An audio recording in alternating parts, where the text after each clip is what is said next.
ये इंसान अपनी ही कार में जिंदा दफन हो गया था। हाँ, बाहर निकलने की हर कोशिश नाकाम हो रही थी। उसने कार विंडो नीचे की ताकि बाहर निकल सके और मिट्टी की गहराई नाप सके। लेकिन जैसे ही उसने खिड़की खोली, मिट्टी अंदर आने लगी। वो घबरा गया और तुरंत विंडो बंद कर दी। उसे कुछ सोचने का मौका भी नहीं मिला था कि उसने देखा कार की छत पर लगा रूफ मिरर टूट रहा है। अगर ये टूट गया तो पूरी मिट्टी कार में भर जाएगी। उसने तुरंत हाथ ऊपर रखकर उसे रोकने की कोशिश की और पास रखी एक स्टील रॉड से उसे फंसा दिया। अब वो अपनी कार में पड़े सामान को देखने लगा। डर के मारे उसने पूरी वाटर बॉटल खाली कर दी। जब होश आया तो पता चला कि अब उसके पास पीने के लिए पानी भी नहीं है। तभी उसकी नजर कार के ऊपर से गिर रही एक पीली सी लिक्विड ड्रॉप पर पड़ी। जिंदा रहने के लिए वो उसे पी गया और एक जुगाड़ लगाया जिससे वो धीरे धीरे उसी लिक्विड को बॉटल में भरने लगा। अब पानी की टेंशन थोड़ी कम हुई तो उसने फिर से मिट्टी की गहराई नापने का फैसला किया।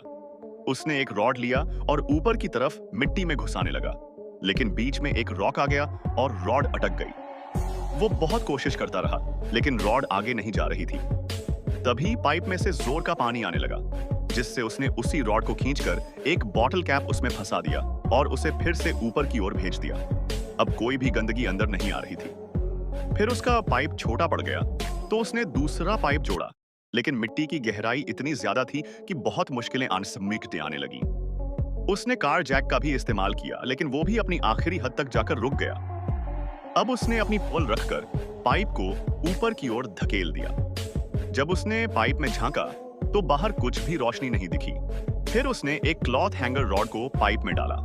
तभी क्लिक की आवाज आई, तैयार आई, जैसे ऊपर से कुछ हटा हो। वो बेहद खुश हो गया। उसने फिर से पाइप में देखा तो उसे सूरज की सनलाइट दिखाई दी। उसने पाइप में एक स्ट्रॉ डाली और ताजी हवा अंदर ली। फिर उसने एक रोप में आग लगा दी ताकि ऊपर कोई उसका धुआं देखकर मदद करे। लेकिन यही आग लगाना उसकी सबसे बड़ी गलती साबित होने वाली थी, क्योंकि जो आगे हुआ उसका अंदाजा उसने कभी नहीं लगाया था।